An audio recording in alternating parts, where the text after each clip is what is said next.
আসতে পারি? হ্যাঁ আসুন। মাল লাগবে? কয় প্যাকেট লাগবে বলে? আমাদের 20,000 প্যাকেট লাগবে। 20,000 প্যাকেট? আমরাও তো মাল দিতে পারবো না। টাকার জন্য চিন্তা করছে? হে নিন 10 লাখ টাকা চেক। এবার আপনারা পারবেন তো?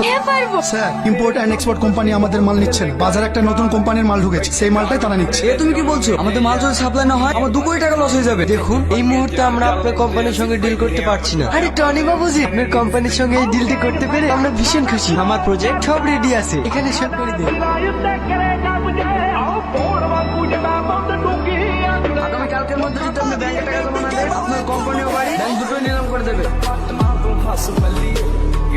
তোর কোন মেয়ের বাড়িতে টাকা যেতে এসেছি? ভুলে গেছিস সেদিনের কথা? কিন্তু আমি ভুলিনি। তোর আমাদের অনেক কষ্ট দিয়েছি। এক্ষুনি এই বাড়ি থেকে বেরিয়ে যা। দাঁড়াও, তোমাদের ব্যাংকের লোনের টাকা আমি শোধ করে দিয়েছি। আজ থেকে তোমরা ওই বাড়িতে থাকতে পারো। এই নাও বাড়ির চাবি। তবে একটা কথা মাথায় রেখো, কোনো মানুষকে দেখে অহংকার করো না। কারণ আজকে যাকে তোমরা জিরো ভাবছো, তার নসিব যদি ঠিক থাকে, উপরে একদিন তাকে হিরো বানাতে পারো।